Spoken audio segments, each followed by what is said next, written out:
Selamat pagi sahabat Ragam, apa kabar Anda pagi ini? Ragam Indonesia kembali hadir menemani aktivitas Anda dengan serangkaian informasi yang menarik dari berbagai wilayah di Nusantara. Berikut informasinya.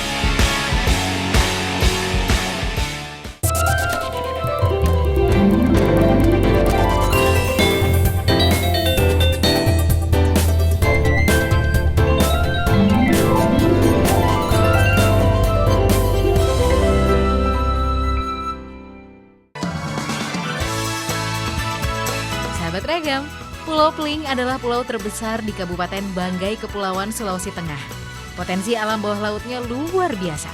Tapi sayang, keindahannya belum banyak yang tahu karena terbatasnya sarana transportasi. Sahabat, penduduk Pulau Pling memiliki aneka kuliner yang nikmat loh. Dan yang seringkali dihidangkan adalah paria isi. Paria isi adalah olahan masakan berbahan dasar ikan. Dikombinasikan dengan paria atau pare yang rasanya pahit. Oh iya, aneka jenis ikan bisa diolah menjadi paria isi. Pokoknya sesuai selera deh. Membuatnya mudah saja kok. Suir-suir daging ikan lalu tumbuk hingga lembut. Haluskan semua bumbunya, selanjutnya tumis bumbu beserta ikan yang telah dilembutkan tadi. Aduk-aduk hingga kering ya. Jika sudah kering nantinya akan menjadi isian parinya. Tahap berikutnya siapkan paria, buang isinya. Lalu masukkan ikan yang telah digoreng bersama bumbu ke dalam paria hingga penuh. Ikat paria agar isinya tidak tumpah keluar ya. Racik bumbu kembali dengan menghaluskan kemiri, bawang merah, bawang putih, cabai dan garam. Tumis bumbu dan masukkan paria isinya. Tambahkan santan, tunggu hingga matang sempurna. Angkat, sajikan deh. Kuah kental dengan aroma rempah dari paria isi pastinya merangsang selera makan. Enak banget. Rasa pahit parianya juga nggak terlalu terasa kok. Oh iya, di negara Asia Timur seperti Jepang, Korea, dan Cina, paria dimanfaatkan untuk pengobatan. Kandungan beta-karotin pada paria terbukti 2 kali lipat jumlahnya dibanding brokoli, sehingga berpotensi mencegah kanker dan mengurangi resiko penyakit jantung.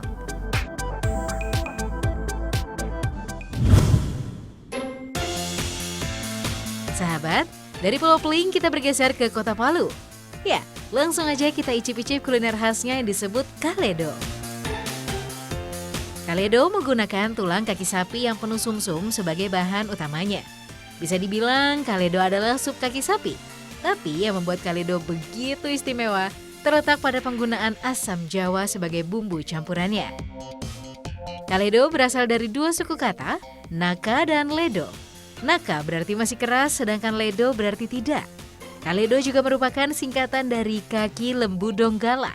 Karena awal mula sapi yang digunakan untuk membuat kaledo berasal dari Kabupaten Donggala. Yuk, langsung aja kita intip proses pembuatannya. Sahabat Ragam, untuk membuat kaledo tidak menggunakan banyak bumbu. Hanya garam, rebusan asam jawa yang masih muda, dan cabai giling. Proses membuatnya pun tidak sulit. Tapi termasuk lama karena harus merebus kaki sapinya dulu. Sekitar 3 jam agar keluar kaldunya. Nah, setelah kaldu keluar, campurkan racikan bumbu tadi. Dalam setengah jam, kaledo pun siap disantap. Biasanya selain dengan nasi putih, kaledo dinikmati dengan singkong rebus. Rasanya top banget.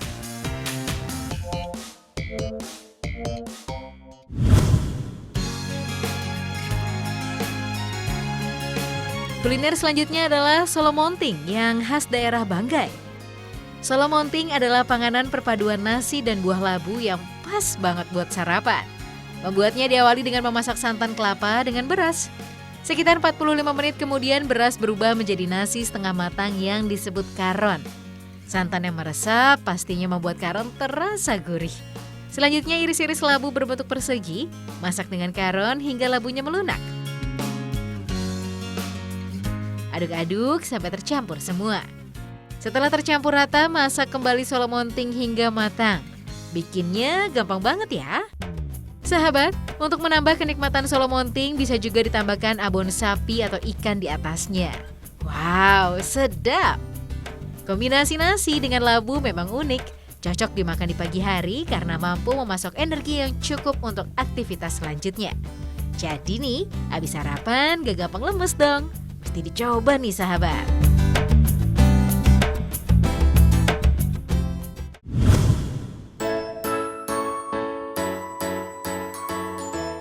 Satu lagi penganan yang wajib dinikmati saat berkunjung ke Sulawesi Tengah adalah kanjoli, yang bahan utamanya adalah ubi dan ikan. Daging ikan yang digunakan telah dimasak dan disuir-suir sebelumnya lalu ditumbuk halus. Bumbunya terdiri dari cabai, lengkuas, bawang merah, bawang putih, dan tomat. Sangrai bumbu yang telah dihaluskan hingga harum, tambahkan kunyit bubuk sebagai penguat rasa. Masukkan ikannya, aduk hingga kering dan berubah warna. Angkat, tiriskan. Jadi deh isian kanjolinya. Sekarang siapkan ubi, kupas dan potong kecil-kecil. Setelah direbus, haluskan ubi hingga lembut. Campurkan dengan tepung terigu, aduk-aduk. Untuk mendapatkan hasil adonan yang sempurna, tambahkan air sedikit demi sedikit sambil terus diaduk. Kemudian ambil sekepalan adonan, pipihkan dan masukkan isiannya. Tutup kembali, bentuk menjadi lonjong. Adonan kanjoli siap untuk digoreng.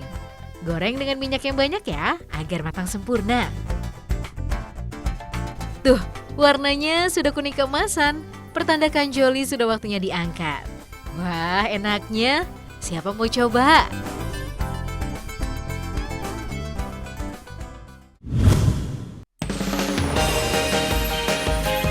Indonesia penuh dengan manusia yang memiliki kreativitas. Berbagai bahan yang tidak biasa dapat menjadi luar biasa dengan berbagai kreasi unik yang dihasilkan.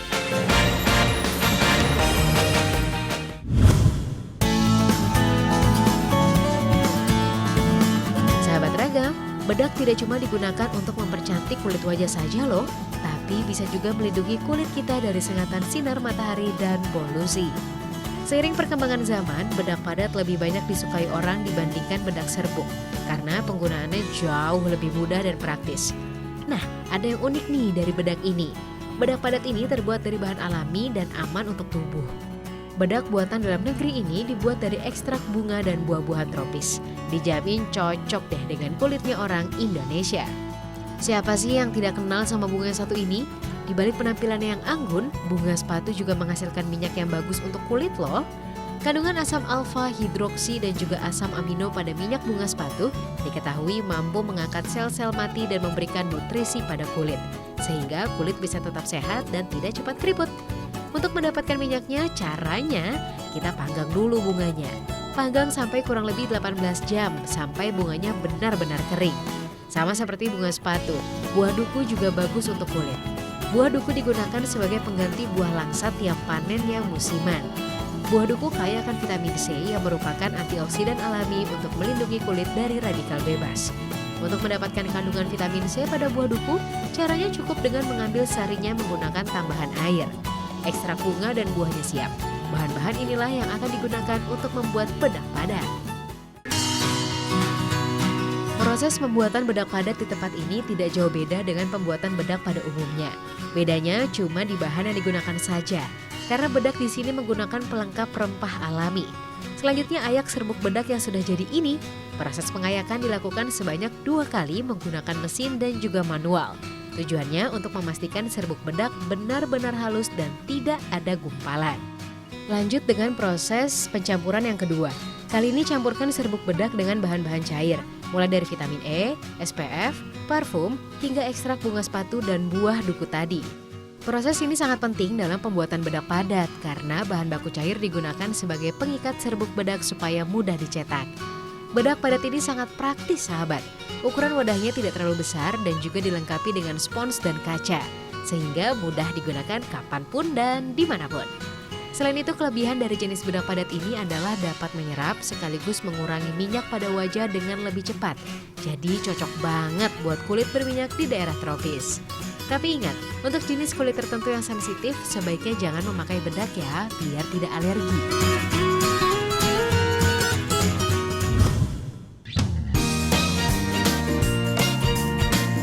Satu lagi kerajinan unik dan inovatif, yaitu kreasi mainan dari tulang ikan pari. Ikan pari biasanya dimanfaatkan dengan mengonsumsi dagingnya. Ternyata selain dikonsumsi dagingnya, tulang rawan ikan pari juga berguna loh. Salah satunya untuk bahan kerajinan hiasan rumah. Begini proses pembuatannya. Cuci tulang rawan ikan pari sampai bersih. Lalu jemur di bawah sinar matahari. Setelah kering, potong tulang rawan sesuai bentuk hiasan yang akan dibuat. Kali ini tulang ikan pari akan dikreasikan menjadi mobil-mobilan. Menarik bukan? Untuk membuat bagian bodi mobilnya menggunakan tulang rawan bagian kepala dan tulang punggung ikan pari. Gosok permukaan tulang sampai mulus. Selanjutnya tinggal menyatukan potongan tulang-tulang rawan sampai membentuk mobil klasik yang cantik. Jangan lupa pasang roda-rodanya juga ya. Tara, mobil klasik dari tulang rawan ikan pari sudah jadi. Gimana? Keren kan? Selain mobil-mobilan, masih ada mobil lainnya juga loh, termasuk gelang-gelang ini. Kalau dijual, kerajinan tulang rawan ikan pari ini harganya bisa mencapai ratusan ribu rupiah. Wow, luar biasa.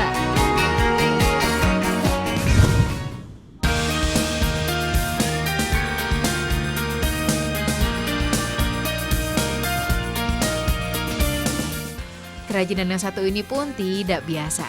Dapatkah Anda membayangkan bahwa hiasan ukiran indah dan mengkilap ini dihasilkan dari sebuah tulang?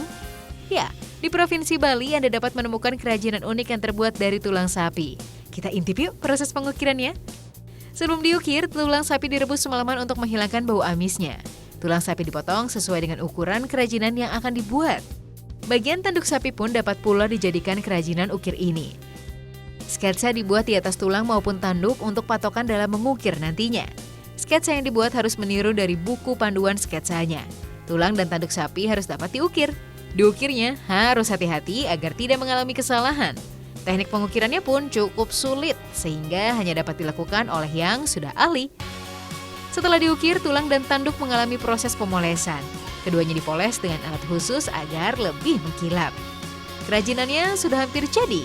Untuk kerajinan seperti bandul ini, tahap terakhir ialah pemasangan tali kalungnya. Kerajinan yang dihasilkan pun berbagai macam.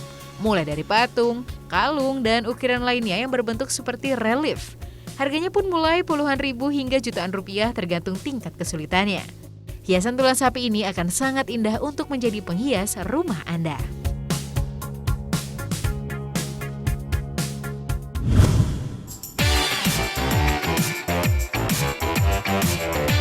Ada sepatu, pasti ada kaos kaki. Kaos kaki yang hangat dan lembut tentu akan nyaman digunakan. Sahabat, yang ini kalau dilihat dari bentuknya mungkin terlihat seperti kaos kaki biasa. Namun saat ini telah ada inovasi untuk mengenai kaos kaki ini. Kaos kaki ini dibuat dari serat bambu. Kota Bandung merupakan wilayah penghasil kaos kaki serat bambu sejak tahun 2010. Namun serat bambu yang dijadikan bahan baku didatangkan dari Cina. Serat bambu didapatkan dari batang bambu yang sudah melalui proses perebusan dan fermentasi. Untuk menghasilkan kaos kaki serat bambu yang berkualitas, maka bahan bakunya dicampur dengan bahan lain. Dalam satu kaos kaki terdapat 80% serat bambu dan 20% bahan lainnya seperti nilon. Kaos kaki serat bambu dirajut dengan mesin kemudian dicek baik ukuran dan kerapihannya. Kaos kaki yang masih setengah jadi ini diobras bagian bawahnya. Proses selanjutnya yaitu steam. Steam adalah proses memasukkan kaos kaki ke dalam cetakan aluminium dan di oven. Tujuannya agar lebih rapi dan berbentuk seperti kaki. Kaos kaki di oven selama 45 menit dengan suhu 100 derajat Celcius. Angkat dan diamkan selama 15 menit. Kaos kaki pun siap dijual. Kaos kaki ini sudah dijual ke beberapa negara seperti Jerman, Italia, dan Malaysia. Selain nyaman, kaos kaki serat bambu juga memiliki berbagai kelebihan. Kaos kaki serat bambu tidak akan bau meski dipakai beberapa hari, sebab kandungan antibakteri dari bambu tidak menghilang. Kaos kaki bambu ini cocok sekali untuk keluarga Anda, bukan?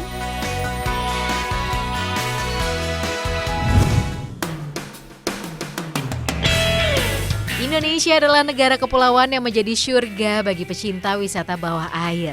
Maklum saja, kawasan laut kita sangat luas, terbentang dari Sabang sampai Merauke. Pulau-pulaunya pun berjumlah ribuan. Masing-masing memiliki keunikan dan keindahan tersendiri yang sayang untuk dilewatkan. Nah, kali ini kita melancong ke tanah Papua ya, ke tempat yang lagi ngehits banget sebagai tujuan wisata favorit di Indonesia. Namanya Raja Ampat. Letak geografis Kepulauan Raja Ampat sangat strategis. Berada di pusat segitiga terumbu karang dunia yang kaya akan keanekaragaman biota laut. Suhu air lautnya mencapai 22 hingga 30 derajat Celcius. Sangat ideal untuk pertumbuhan ekosistemnya. Tak heran jika spesies terumbu karang Raja Ampat adalah yang terbanyak di dunia. Jumlahnya ada sekitar 603 jenis terumbu karang. Nah, bagi Anda pecinta snorkeling atau diving, wajib deh datang ke Raja Ampat, khususnya ke spot menyelam Manta Sandy. Manta Sandy terletak di antara Pulau Mansuar dan Pulau Arborek. Sesuai dengan namanya, Manta Sandy adalah tempat di mana ikan pari manta sering terlihat. Bagi yang ingin menyelam sebaiknya datang di pagi hari ya, karena kondisi lautnya jauh lebih tenang. Jadi bisa puas deh menyelamnya. Begitu masuk ke dalam air, hamparan terumbu karang dengan berbagai hewan lautnya seakan datang menyambut. Indah banget, seakan menjadi surga tersembunyi yang belum terjamah. Wow, seekor black manta cukup besar melintas tepat di atas kami. Wow, beruntung. Jenis pari manta yang ada di Manta Sandy kebanyakan adalah Manta alfredi dengan corak di antara dua insangnya. Corak setiap pari manta sangat unik, sama seperti sidik jari manusia sehingga bisa digunakan untuk kepentingan identifikasi. Hampir setiap hari kawanan pari manta terlihat di spot ini. Uniknya, Manta Sandy adalah cleaning station bagi para manta untuk membersihkan diri dari parasit dengan bantuan ikan jenis race dan butterfly. Benar-benar tempat yang menakjubkan ya, sayang untuk dilewatkan.